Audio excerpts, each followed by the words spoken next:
Hello guys, I'm Reg and welcome to my vlog. Um, I'm officially gonna start a vlog channel today because I got laid off from work. Not because that natanggal ako. Naging work from home lang ako kasi meron akong sakit and habang di pa ako magaling, ginawa mo na akong work from home. And syempre, para hindi masayang nagawa ako ng content para rin sakali in the future na baka magkaroon din kayo ng ganitong sakit, alam nyo rin yung possible na gagawin nyo. I'm 28 years old, single, and and this sickness kind of hit me. So sa ngayon, this is officially the first day na work from home tayo. Siyempre, lahat ng mga ginagawa natin, from driving to work, from going to places with my team, miss natin. So, sa mga hindi nakakaalam, ang work ko kasi is we do content for this company. We do content for a certain company. And now, since I have talent in making this content, I'm gonna make content for myself. And at the same time, I'm gonna do the work. I'm gonna manage still the e-commerce and marketing team in this company. Okay, so bad news is yun nga, meron akong sakit. Let's say skin disease. As you can see, my face is affected. And also my actually whole body siya.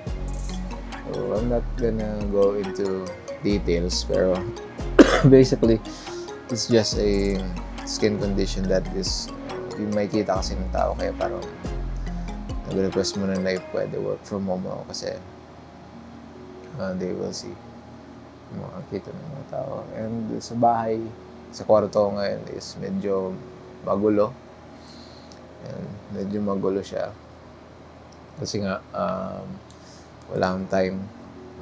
Pero syempre, since ngayon work from home tayo, bibigyan natin ng time. Today I'm using the Osmo Action 5 Pro. Mamaya papakita ko sa iyo yung whole set nito pinang-vlog ko. Pero ang special topic natin today is because since gumagamit kami ng slightly professional equipment sa paggawa ng content, bumili ako ng mga gamit ko at yun yung ipag-vlog ko at papakita ko sa inyo. So ngayon, papakita ko muna yung magiging camera setup, tapos papakita ko ito mismong gamit ko na camera na to na ginamit ko sa intro sa first ever kong vlog. Okay, first of all, sa audio, gumamit ako nitong DJI Mic Mini. So itong DJI Mic Mini tsaka yung DJI Mic 2, parehas silang pwedeng i-connect wirelessly. Ganito. Kaya kahit wala kayong itong transmitter niya, ito. So yan, kasi meron siyang receiver, kahit itong transmitter lang, pwede na i-connect directly sa device. So sa audio, yan yung gagamitin ko, or itong Sony ECM B10. So itong Sony ECM B10, ito ay shotgun mic. Ayan. So shotgun mic siya, ng marami siyang functions. Na maganda kasi dito, hindi mo na kailangan ng battery. Parang ikakabit mo lang siya dun sa hot shoe ng camera, tapos automatic na siya nakakonect. So ito, ayan. Kakabit mo lang siya dun sa hot shoe. Okay, so una yung mic.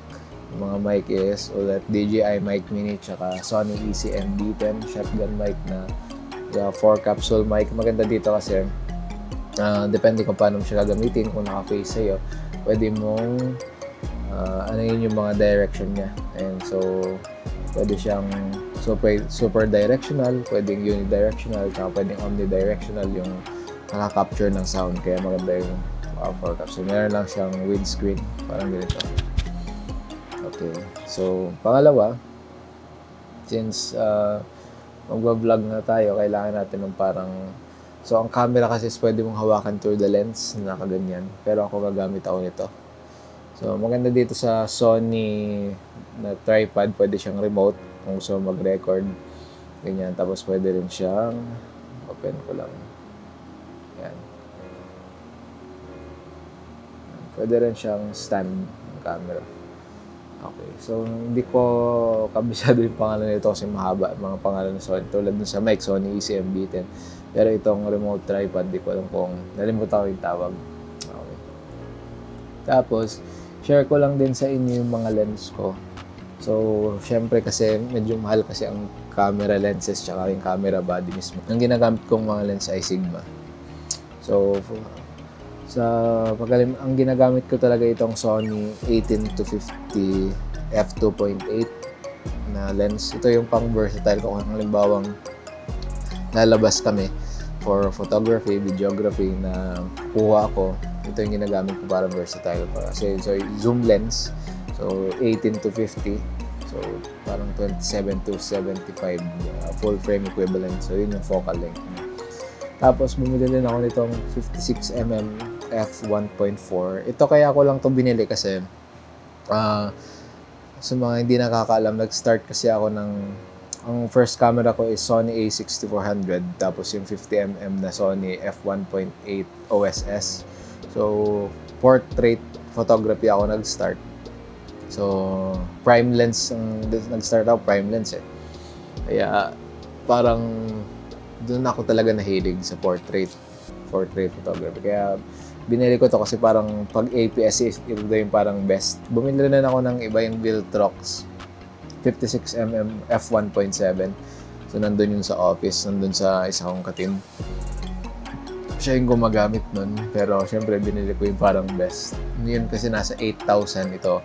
I think 26,000 ko nabili ito. Kaya, pang portrait, pag halimbawa, kasi iba rin kasi yung kuha ng prime lens kaysa dito sa ano. Kaya kahit sabihin mo meron ng 50mm dito, f2.8 din, iba pa rin kasi yung kuha ng prime lens. Okay. At ito, kakabili ko lang kasi kanina dumaan ako sa Henry's Camera. Tapos, lagi akong dumadaan doon. Basta pag napapadaan ako sa SM dito sa Telabastagan, Pampanga. Lagi akong dumadaan sa Henry's. Nagkataon, yung in-order ko online na lens na Sigma 10-18 f2.8, meron sila. So, ito siya. So, sa mga hindi nakakaalam ng camera dyan, ito. Yung focal length. So, 10-18 f2.8 DCDN. Contemporary lens. 67mm, which is, mamaya ako di-discuss kung bakit. So, 67mm kasi yung filter size. Okay. So, ito na ang setup natin. Ito. So, ang camera ko is Sony a6700 na isang APS-C camera. Tapos, nakakabit. Ito yung pang-vlog natin. Ito.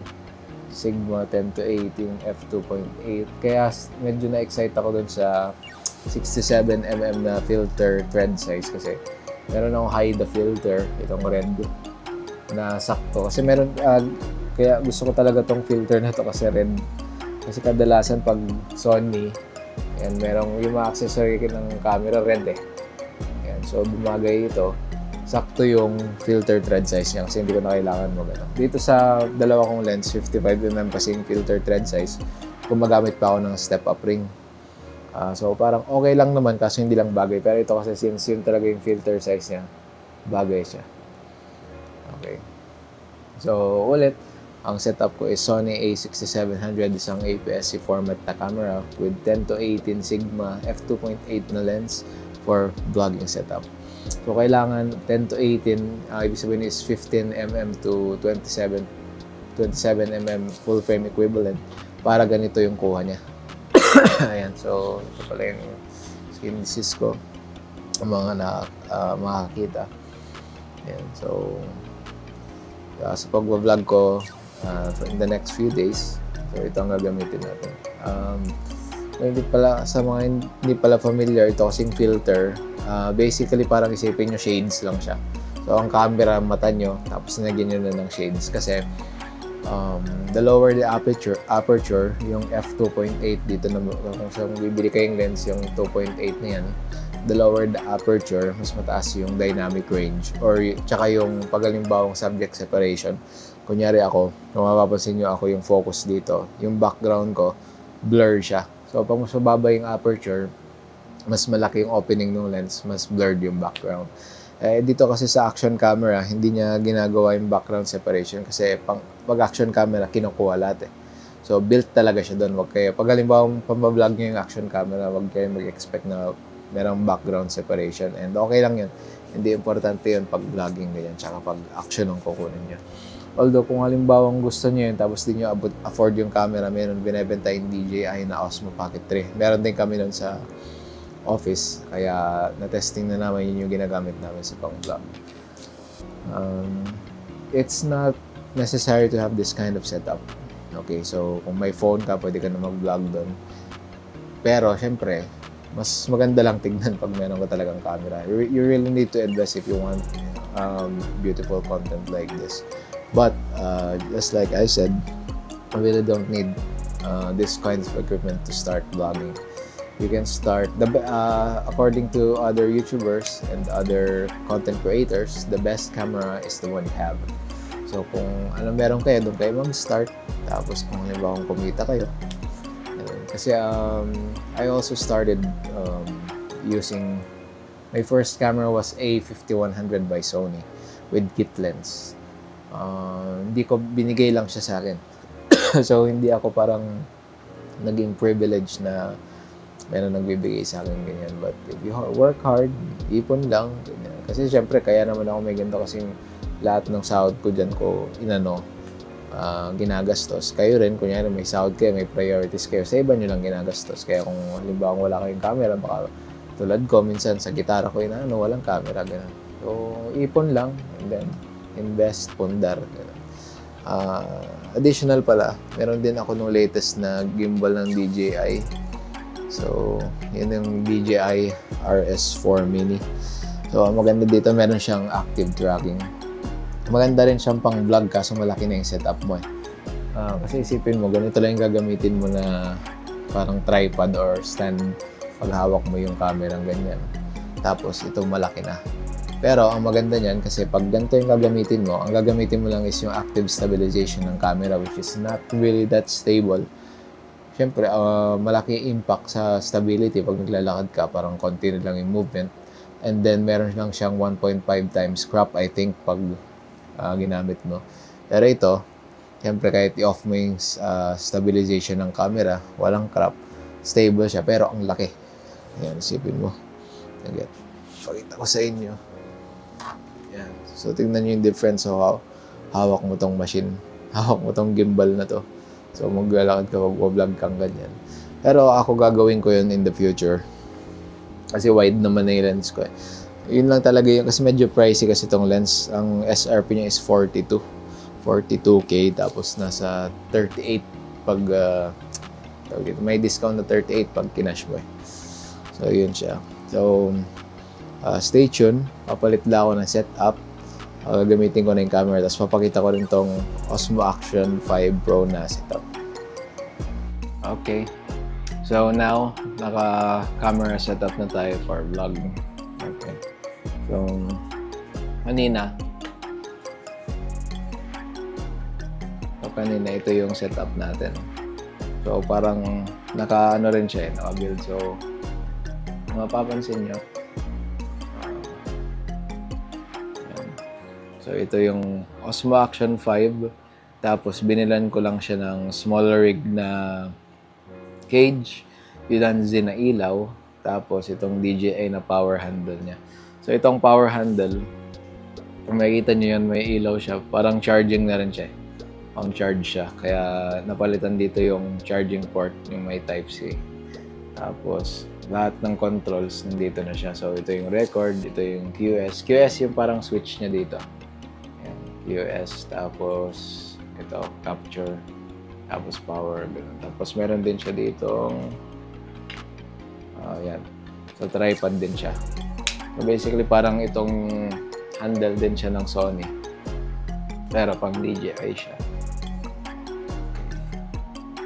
Ayan, so, ganito ang arm's length na layo niya. Tapos ganito yung pag halimbawang yung malapit yung... So ngayon naka 10mm tayo. So, iba talaga pag halimbawang kuha ng camera tapos naka-wide tayo. Ganyan. So yun. So papakita ko lang dito ulit ng malapitan. Ayan, makikita nyo kung itsura ng mukha ko. Itong lens natin. Inalis ko pala guys yung filter kasi since indoor tayo madilim. Ngayon, ang sabi nila, ang issue daw dito sa lens pag 10mm kasi may vignette. Kaya, ang gagawin natin, punta tayong 12mm. Yan. Tapos meron tayong ilaw. So ito, itong lens. Yan, pakita ko sa inyo. So ito yung versatile lens ko, 18-50 f2.8. Tapos ito yung 56mm f1.4 yung pang portrait. Yan. So isa to sa mga prime lens ng Sigma na parang kasama siya ng 16. Meron sa 16mm, 30mm, lahat pa sila f1.4. So 16mm, 30mm, 56mm. Kasama dun sa parang lineup ng mga best prime lenses ng Sigma. So pag halimbawang nasa budget kayo, isa yun sa mga bibili nyo, mga Sigma lens. Ito kasing kalalabas, mga zoom lens naman to. So itong wala ako ng 16mm tsaka 30mm. So itong 18-50, ito parang unang lumabas, tapos lumabas itong 10-18 f2.8. Tapos syempre maglalabas din sila siguro in the future ng telephoto lens. So ito yung mga 70-200 constant f2.8 aperture sigurado. Maglalabas sila niya. Okay, so ngayon, makikita nyo yung kwarto ko. Medyo magulo. Yan, may gitara din ako. Laptop. Tapos nandito yung mga gamot-gamot ko sa skin disease ko. So, meron akong Fender Telecaster. Yan, tapos ito yung gimbal. Para makita nyo na maayos. Yan. So, ito yung RS4 Mini. Yan. Ngayon kung nagtataka kayo, bakit parang ang dami kong gamit.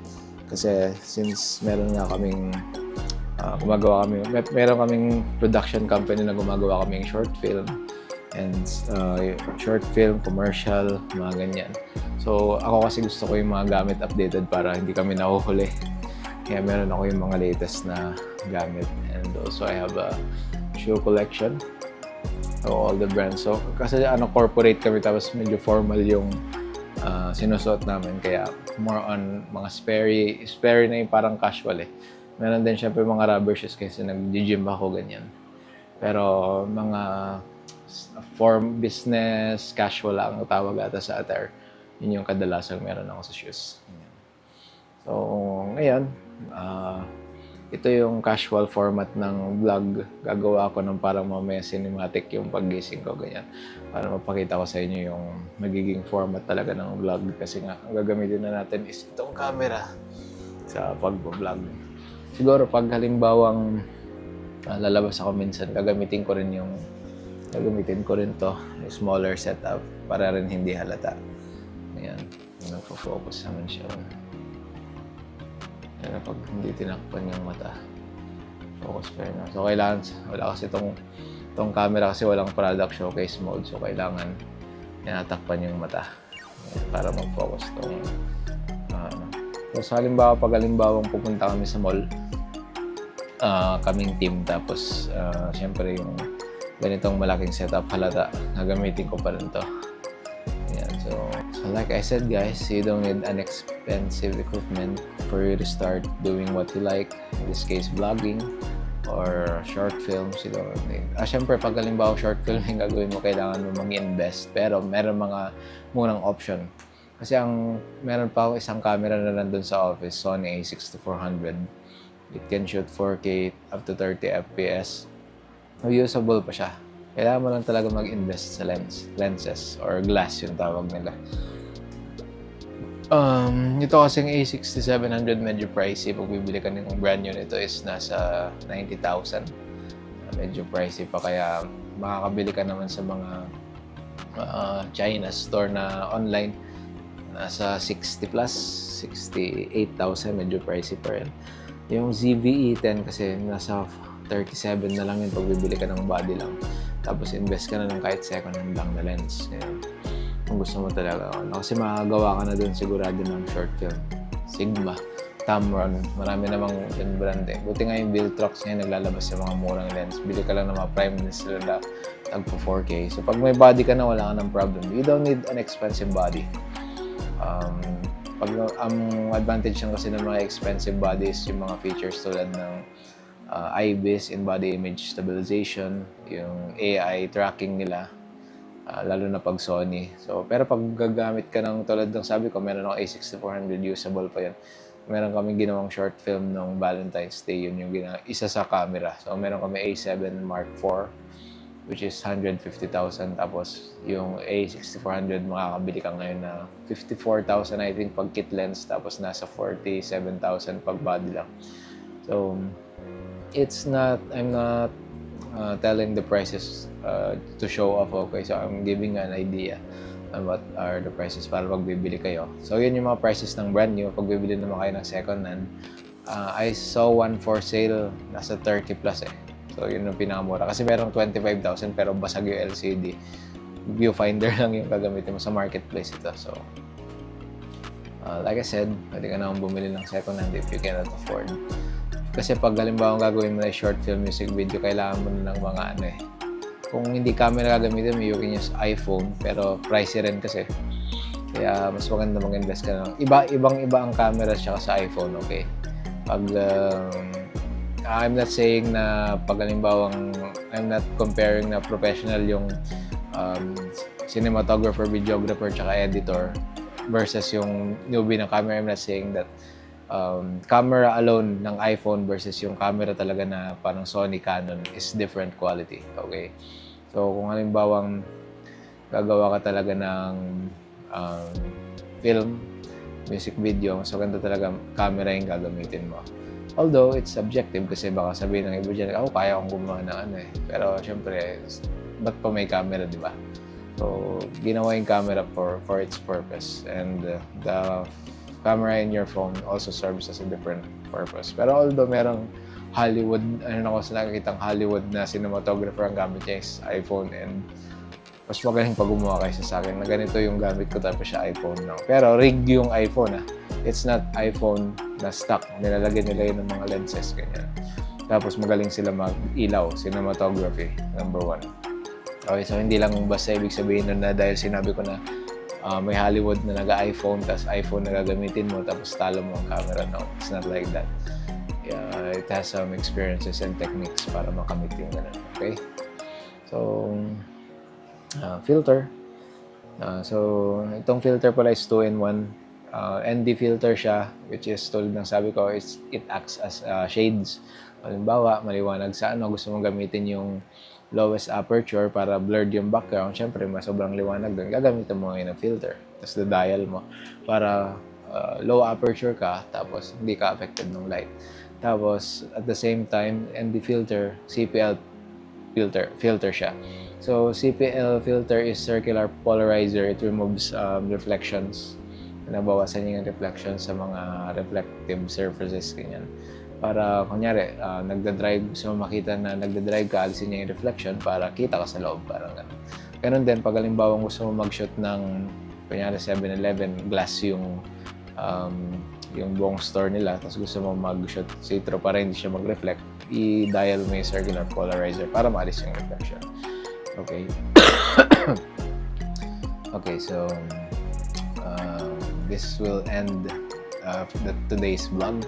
So I showed you the equipments that I'm going to use, and niligpit ko muna tong bahay para dire-diretso ang pag-vlog at paggawa ng content. See you guys.